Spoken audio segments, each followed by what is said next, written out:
మీ మోకాల నొప్పులకు ఎటువంటి సర్జరీ లేకుండా ఎపియాన్ పెయిన్ క్లినిక్ అందిస్తున్న అత్యాధునిక చికిత్స. భారత ప్రభుత్వం ఈ దేశ పౌరులలో అత్యుత్తమైనటువంటి పదవులతో గౌరవించేది, బిరుదులతో గౌరవించేది అదే పద్మ అవార్డ్స్. పద్మ అవార్డ్స్లో ముఖ్యమైనటువంటి పద్మశ్రీ, ఆ తర్వాత పద్మభూషణ్, ఆ తర్వాత పద్మ విభూషణ్, ఆ తర్వాత అత్యుత్తమైనటువంటి బిరుదు భారతరత్న. అయితే ఇప్పుడు ఎందుకు చెప్తున్నానంటే ఈ విషయం, బాలకృష్ణ, నందమూరి బాలకృష్ణకు పద్మభూషణ్ అవార్డును ప్రకటించింది కేంద్రం. సో బాలకృష్ణకు ఆయన ఇప్పటికే తెలుగు సినిమాలో ప్రత్యేకంగా ఆయన గురించి చెప్పాల్సినటువంటి అవసరం లేదు. బాలకృష్ణ ఒక విలక్షణమైనటువంటి నటుడిగా ఆయనకు పేరుంది. దాదాపుగా ఇప్పుడున్నటువంటి తరానికి సంబంధించినటువంటి హీరోలతో కాకుండా అంతకుముందు తరానికి సంబంధించినటువంటి హీరోలతో పోటీ పడుతూ ఇప్పుడు దూసుకుపోతున్నారు బాలకృష్ణ. వరుస హిట్స్, ఇటీవల ఆయన నటించినటువంటి 3-4 సినిమాలన్నీ కూడా హిట్స్ అయ్యాయి.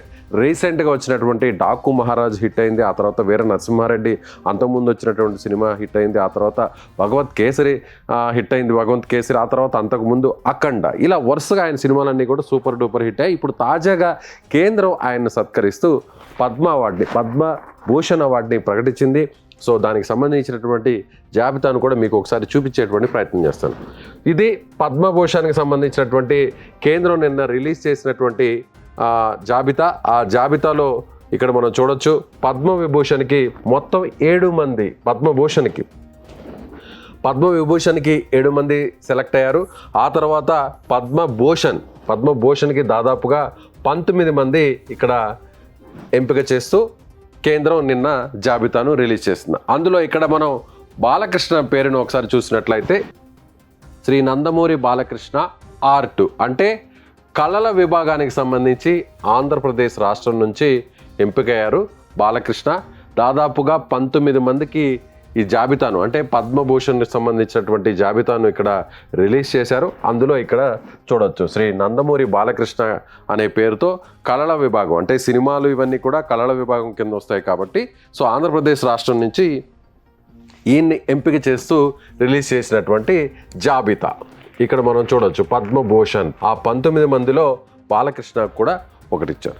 సో ముఖ్యంగా అంటే నందమూరి కుటుంబంలో చూసినట్లయితే ఎన్టీఆర్ కూడా పద్మభూషణ్ రాలేదనే చెప్పాలి, పద్మశ్రీ వచ్చింది. అయితే ఎన్టీఆర్కు భారతదేశంలోనే అత్యుత్తమైనటువంటి భారతరత్నతో సత్కరించాలి, భారతరత్నను ప్రకటించాలంటూ కూడా ఇప్పటికే తెలుగుదేశం పార్టీకి సంబంధించినటువంటి నాయకులు, అలాగే ఉమ్మడి తెలుగు రాష్ట్రాల్లో ఉన్నటువంటి చాలామంది కూడా డిమాండ్ చేస్తున్నారు. అయితే కేంద్రం భారతరత్న త్వరలోనే ఎన్టీఆర్కు ఇస్తుంది అనేటువంటి ఒక నమ్మకాన్ని తెలుగుదేశం పార్టీ ప్రకటించింది. అయితే దానికంటే ముందు ఏపీలో ఉన్నటువంటి ప్రభుత్వం బాలకృష్ణకు పద్మభూషణ్ ఇవ్వాలి అంటూ కూడా రీసెంట్గా రెఫర్ చేసింది. బాలకృష్ణకు అంటే ముందుగా చాలామందికి కూడా పద్మభూషణ్ వచ్చింది. చిరంజీవికి కూడా పద్మభూషణ్, పద్మవిభూషణ్ కూడా ఇటీవల ప్రకటించినటువంటి విషయం తెలిసింది. కాబట్టి బాలకృష్ణ ఇప్పుడు ఆయన ఒక ప్రత్యేకమైనటువంటి, అంటే బాలకృష్ణ అందరి హీరోలతో పాటు కాకుండా చాలా ఓపెన్గా ఉంటారు, చాలా స్ట్రైట్గా ఉంటారు, గాడ్ ఆఫ్ మాసెస్ అని కూడా ఆయన్ని సినీ రంగంలో పిలుస్తుంటారు. అనేక రకాల పాత్రలను కూడా ఆయన పోషించారు. హీరోగా ఆయన ఇప్పుడు లైమ్ లైట్లో ఉన్నా కూడా, సూపర్ డూపర్గా దూసుకుపోతున్నా కూడా, గతంలో కూడా ఆయన చాలా సినిమాల్లో నటించారు. పౌరాణిక సినిమాల్లో నటించారు, మైథలాజికల్ మూవీస్లో నటించారు, జానపద మూవీస్లో నటించారు, అదేవిధంగా సాంఘికమైనటువంటి మూవీస్లో కూడా నటించారు. సో బాలకృష్ణ చాలా ఓపెన్గా ఉంటారు. అదేవిధంగా ఆయన అటు హీరోతో పాటుగా రాజకీయంగా కూడా హిందూపూర్ నుంచి ఆయన వరుసగా 3 సార్లు ఎమ్మెల్యేగా గెలుపొందారు. తన తండ్రి ముఖ్యమంత్రిగా ఉన్నటువంటి ఎన్టీ రామారావు వారసత్వాన్ని అటు ఆయన నటనలోనూ, అటు యాక్టింగ్లోనూ, అటు రాజకీయాల్లో కూడా, పాలిటిక్స్లో కూడా ఆయన కొనసాగిస్తున్నారనే చెప్పాలి. హిందూపూర్లో వరుసగా 3 సార్లు హ్యాట్రిక్ విజయం సాధించారు. గతంలో హిందూపూర్లో ఎన్టీఆర్ అక్కడ పోటీ చేసి గెలుపొందారు. సో అదే వారసత్వాన్ని ఆయన కూడా అదే నియోజకవర్గం నుంచి ఆయన కొనసాగిస్తున్నారనే చెప్పాలి. అదేవిధంగా బాలకృష్ణ హైదరాబాద్లో ఎన్టీఆర్ బసవతారకం క్యాన్సర్ హాస్పిటల్కి చైర్మన్గా కూడా ఉంటూ వేల మంది రోగులకు ఉచితంగా వైద్య సేవలను అందిస్తూ వారి ప్రాణాలను కూడా నిలబెడుతున్నటువంటి వ్యక్తిగా ఆయనకు ఒక ప్రత్యేకమైనటువంటి గుర్తింపు ఉంది. ఇండో అమెరికన్ హాస్పిటల్గా గుర్తింపు ఉంది. చాలామంది పేషెంట్స్కు జాతీయ స్థాయిలో దేశంలోని అనేక ప్రాంతాల నుంచి ఇక్కడికి వచ్చి ట్రీట్మెంట్ కూడా తీసుకుంటున్నటువంటి పరిస్థితి.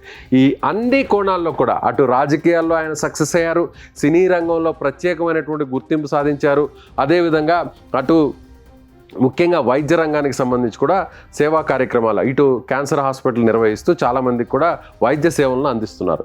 ఇటీవల కూడా ఆయన ఒక అన్స్టాపబుల్ షోను కూడా చేస్తూ జాతీయ స్థాయిలో కూడా ఆ షోకు ఒక ప్రత్యేకమైనటువంటి గుర్తింపు కూడా వచ్చింది. చాలామంది ఇంపార్టెంట్ అయినటువంటి గెస్టులను, సినీ కళాకారులను, రాజకీయ నాయకులందరూ కూడా ఈ కార్యక్రమం ద్వారా ఆయన ఇంటర్వ్యూ చేస్తూ ఒక ప్రత్యేకమైనటువంటి షో చేస్తూ కూడా గుర్తింపు సాధించారు. సో ఇలా బాలకృష్ణ ఒక ప్రత్యేకమైనటువంటి అత్యుత్తమైనటువంటి గౌరవ పురస్కారాన్ని అందుకున్నారు. కేంద్రం నుంచి కూడా ఆయనకు పద్మభూషణ్ అవార్డును కూడా అందించారు. సో బాలకృష్ణ కూడా రాబోయేటువంటి రోజుల్లో కూడా ఇదే విధంగా దూసుకుపోతారు అంటూ కూడా ఆయన అభిమానులు కూడా ఆనందం వ్యక్తం చేస్తున్నారు. సో బాలకృష్ణ ఒక విలక్షణమైనటువంటి హీరోగా ఆయనకు పేరుంది. సో మాస్ హీరోగా పేరుంది. అదేవిధంగా అన్ని రంగాల అన్ని రకాల చిత్రాలను తీసేటువంటి హీరోగా కూడా ఆయనకు గుర్తింపు ఉందనే చెప్పాలి. మీరేమనుకుంటున్నారు? బాలకృష్ణకు పద్మభూషణ్ అవార్డును ప్రకటించినటువంటి కేంద్ర నిర్ణయంపై మీరేమనుకుంటున్నారు? కామెంట్ చేయండి.